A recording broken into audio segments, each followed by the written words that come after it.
Caitlin Clark out for the remainder of the 2025 season, something we all think we knew was coming after what Stephanie White said earlier today. We couldn't be too sure until we see it for ourselves. And with this announcement from the GOAT's mouth herself, Caitlin Clark won't be returning this season, nor if the Indiana Fever make the playoffs. Caitlin Clark just slammed the brakes on the 2025 season, and the internet is melting down faster than ice cream on asphalt. One statement from her, and suddenly fans don't know whether to cheer, panic, or launch conspiracy threads about sponsorship deals, astrology charts, and hidden feuds with teammates. Not surprising at this point, but still incredibly disappointing. Caitlin Clark officially done for the 2025 WNBA season, as she and the Fever announced on social media. The Fever and Clark saying that she tried to get back on the floor. It appears that she just ran out of time, not able to get enough confidence back in her body as the season wraps up and the playoffs are likely about to begin for Indiana. I mean, it's a gut punch that basically encompasses an entire season. This isn't the type of headline you casually scroll past. It's the kind that grabs you by the collar, rattles your brain, and yells, "Pay attention," because the entire basketball landscape just flipped on its head. We're staring at the gut punch possibility that Caitlin Clark's basketball story slammed shut before it even hit its peak. The phenom who turned every arena into a spectacle, who pulled casual fans into women's hoops like moths to a flame, now sits on the sideline with a cloud of doubt hanging over her. Released a statement saying this: "I had hoped to share a better update, but I will not be returning to play this season. I spent hours in the gym every day with the singular goal of getting back out there. Disappointed isn't a big enough word to describe how I am feeling. I want to thank everyone who had my back through all the uncertainty. This has been incredibly frustrating, but even in the bad, there is good. The way the fans continue to show up for me and for the Fever brought me so much joy and important perspective. I am so proud of how this team has only gotten stronger through adversity this year. Now it's time to close out the season and claim our spot in the play." And let's be real, the whispers are already swirling. Is this the end? Could a single injury wipe away the hype, the records, the must-see highlights, and reduce her legend to nothing more than the most heartbreaking what-if of this generation? Fans want answers, the media wants drama, and Caitlin Clark? She's stuck in the middle of a storm that nobody saw coming. The Fever have lost so many players to injury, but obviously none bigger than Clark. And there was such a wait for this second season after her magnificent rookie season. And then, you know, the anticipation of her possibly coming back, only for that not to happen, takes a lot of air out of the room, obviously takes a lot of energy out of the fans, and is a devastating blow for not just the Fever and the WNBA. But the good news is her career is not over. But, you know, it's a tough blow when it all comes crashing down. Like, before we dive into the injury spiral, let's rewind the tape. Because to understand the chaos now, you need to remember just how insane Caitlin Clark's rise really was. This wasn't a slow build. It wasn't the classic story of a young player gradually carving out their place in the league. No, Clark exploded onto the scene like someone strapped a rocket to her back and hit ignition. All right, so now, I don't know who asked the question. The young lady, shout out to you. She said, "Hey, are you guys gonna make an announcement?" Like that, like, I appreciate you at least. You didn't say it as blunt as I would have, but you said it. You asked the question. Hey, because now she's saying, yeah, you know, the plan on this West Coast trip was to evaluate. How you gonna evaluate her if she never had contact? What's the evaluation? She's been able to shoot jump shots. She's been able to run up and down the court by herself with nobody touching her. What was there to evaluate?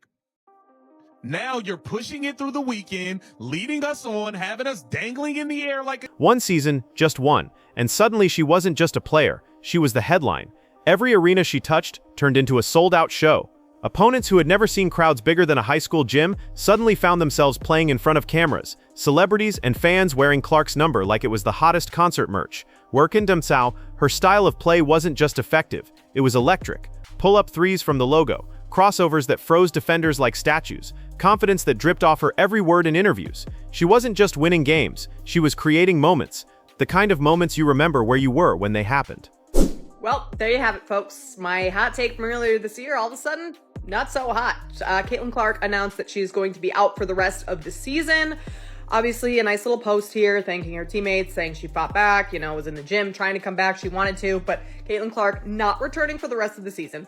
It makes sense considering where the Fever are at in the playoffs right now. Right now, they are making the playoffs. They're the 8th seed, so it would be the final seed there. But are they going to make much noise? Chloe Bibby just went out for the rest of the season. She was one of the players.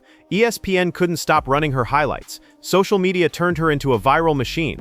TikToks of her long-range shots racked up millions of views. Kids who had never watched women's basketball before were begging their parents for Caitlin Clark jerseys. And that's what makes what happened next feel so cruel.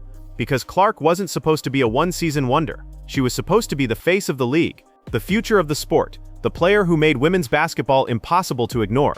But destiny has a way of pulling the rug out when you least expect it. Caitlin Clark is out for the rest of the WNBA season. She had posted this whole statement on Instagram as well as the Fever officially announcing it just now here on this Thursday evening. And there have been some talks about from the Fever staff about her potentially trying to come back, and they had kind of been trying to drag this out as much as possible over the course of this season, but there simply seems to just not be enough time in this season for them to fully feel comfortable in getting her healthy. And the message that has been sent has always been the most important thing is her long-term health. That is what the Indiana Fever are focused. You can't just be injured, you have to be a symbol of something bigger, something dramatic, something that looks good on a cheer-in. Then came the moment that silenced everything. One wrong step, one awkward landing, one split second where it all changed. Nobody wanted to believe it at first. Maybe it was just a tweak, maybe just a scare. But the looks on her teammates' faces told the real story before the medical reports ever did. This young lady finally had the balls to ask somebody, hey, are you guys going to make an announcement? You said you're having a meeting. You had your evaluation on the West Coast trip. Now you're going to have a meeting. Are you guys going to let the fans know what the hell is going on? Because y'all keep collecting ticket money. Y'all keep promoting that she's going to be at this arena and that arena. Y'all keep saying that she's day-to-day. First, we heard she might be back for the Minnesota Lynx the first game we played them a week ago. She wasn't even ready for that. A miraculous ankle injury popped up. The unstoppable force of Caitlin Clark was suddenly breakable. Rondoc, the official word, she needs time off, recovery, rehab. The carefully worded statements were designed to calm the storm. Minor setback, focused on healing. You've seen these before, but fans aren't stupid. They know that official updates are PR band-aids, not battle cries. That's why Twitter turned into a wildfire of speculation. One camp said it was nothing. A few weeks off, maybe a few months, and she'd be back dropping logo threes. Well, here we are. The next morning after it was announced that Caitlin Clark would not be returning this season, something that I think most of us pretty much knew for maybe at least the last couple of weeks. I heavily suspected it for the last, if I'm being real, last month. Although I kept kind of holding out hope because, well, I wanted a reason to keep watching these games. And that's why the Indiana Fever has gotten dogged out as an organization. Another camp insisted it was catastrophic, that her knee, ankle, or hip, depending on which rumor you read, was done for, that she'd never play the same again. And here's the cruel truth. Nobody really knows. Not the fans, not the reporters, maybe not even Clark herself. Injuries are unpredictable, and every athlete responds differently. But in the void of certainty, speculation thrives, and speculation is toxic. The whispers get louder. What if she never dominates again? What if that quick first step is gone forever? What if her greatest weapon, her confidence, takes a hit she can't recover from? And to the disappointment to a lot of people, she will not play for the rest of the season. Now, what does this mean for her? Rest. Big time rest. Get healthy. That's the number one thing. When you miss a full season, it's tough to come back and not be rusty. So I think a lot of the offseason is going to be spent rehabbing her legs, getting stronger, and just working towards getting back to 2026 so that she can be healthy and take on the full season. One moment, she was untouchable. The next, she's a giant question mark. And in sports, that's sometimes the scariest place to be. Ronembry Stetchitral stoos up Saniveri's Helitargens are its Pedmucker Maft. In her sumline, you already know how cruel the internet can be, and Caitlin Clark is learning that the hard way. The same fans who were calling her the GOAT a few months ago, some of them are now burying her. Twitter threads comparing her to Greg Oden, hot takes declaring she's the Derrick Rose of women's basketball, memes that reduce her to a punchline before her second pro paycheck even clears. It's brutal, but that's the internet's playbook. One day you're a hero, the next you're a cautionary tale. And the craziest part? A lot of the loudest voices aren't even real fans. They're opportunists chasing clout. They know tearing down a superstar gets clicks, retweets, and reactions, and Caitlin Clark's injury became easy prey. Seems like a conversation and a agreement that would have happened between the Fever organization and I assume Kathy Engelbert and the WNBA. We don't want to mess these ratings up now. We don't want to mess those ratings up now, do we? Let's make it look like she's going to come back. So I knew there was going to be a lot of reaction today and last night, overnight. And Amber Cox, the CEO and general manager for the Fever, has released a statement on Twitter X. And it has gotten quite the response from Caitlin Clark fans. It's a cycle older than social media itself. Build them up, worship them, then tear them down when they stumble. Athletes from LeBron to Serena to Tiger have lived it, but the speed at which it hit Clark, that's what makes it sting. She went from can't miss highlight to can't miss headline, and not in the way anyone wanted. And while the trolls are having their fun, the real fans are left clinging to hope, praying this is just a setback and not the end. The WNBA ratings' worst nightmare just came true because it was just announced that Caitlin Clark will be out for the rest of the season. She's only played 13 games this season, and her most recent injury, which happened back in July, was a groin injury. The craziest part about all of this has been the reporting around her injury. The team has never given her a timetable for return, and literally up until today, the team had been reporting that she was still trying to get back on the court this season. The Fever only have 3 regular season games left in the season before playoffs. Some fans were even speculating that they've just been stringing fans along the whole time because they know that ratings and attendance would drop. Of course, the trolls aren't the only ones feasting on this storyline. The mainstream media smelled blood in the water too, and they pounced. It's almost laughable how fast the narrative flipped. A few months ago, the same outlets were crowning Clark as the savior of women's basketball. Now, they're pumping out think pieces, asking if she was overhyped, if her numbers were inflated, if she was a product of media marketing rather than true greatness. And then came the laziest angle of all. Maybe women's basketball just isn't ready for a true superstar. You see how it works? Clark's injury stopped being about Clark herself. Her knee or ankle or whatever's actually wrong turned into a metaphor for the entire sport. Suddenly, she wasn't just a player trying to rehab, she was a symbol of hype, of fragility, of whether the league could carry a megastar. The media doesn't care about fairness. It doesn't care about context. It cares about drama, about fear, about selling a storyline. And Caitlin Clark's story suddenly checked every box. The golden goose had stumbled, and instead of protecting her, the machine flipped the narrative and started squeezing every drop of drama it could. But the cameras and headlines only tell half the story. The real war Caitlin Clark is fighting right now? It's mental. Think about it. Imagine being told at 22 years old that you're the face of the league, the savior of the sport, the one who's going to change everything. Then imagine blowing out your body before you've even unpacked your Rookie of the Year trophies. You're stuck on the sidelines watching highlights of yourself on YouTube while the world debates if your career is already finished. New stars start stealing the spotlight. The media starts doubting you. Fans who once screamed your name now whisper, "Was she overrated?" That eats at you. It makes you question everything. Will I ever be the same? Do people even care anymore? Was my peak already behind me?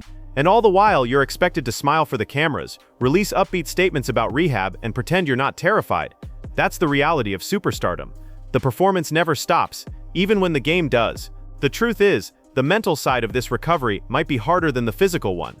Because if Caitlin Clark loses her confidence, if she starts doubting herself, that's when the real danger sets in. For those that don't know, Caitlin Clark recently put out a statement basically saying that she is out for the remainder of the season. Sad news for the basketball world. Avid WNBA fans know that Caitlin Clark has been sidelined for weeks, actually months, due to her growing injury. Has been putting a lot of work in, rehabbing, trying to get back onto the court. And some people had high hopes that she would make it back in time for the playoffs, because right now the Fever sit at the 8th spot. Not sure if they'll be able to keep the 8th spot and get into the playoffs, but a lot of people had high hopes that she would make it back in time for the playoffs. I'm personally glad that the Indiana Fever and Caitlin Clark decided to just rest her for the rest of the season and just shut it down. This is where the story splits in two. On one side, you've got the redemption arc, the comeback queen narrative. The athlete who refuses to fold, who turns rehab into legend, who comes back stronger than ever and silences every critic. Sports history is full of them. Peyton Manning after neck surgery, Serena after health scares, Adrian Peterson's record-breaking season after a torn ACL. Redemption sells. On the other side, you've got the flameouts, the Brandon Roys, the Greg Odens, the players who had everything but whose bodies betrayed them before they could fully cash in.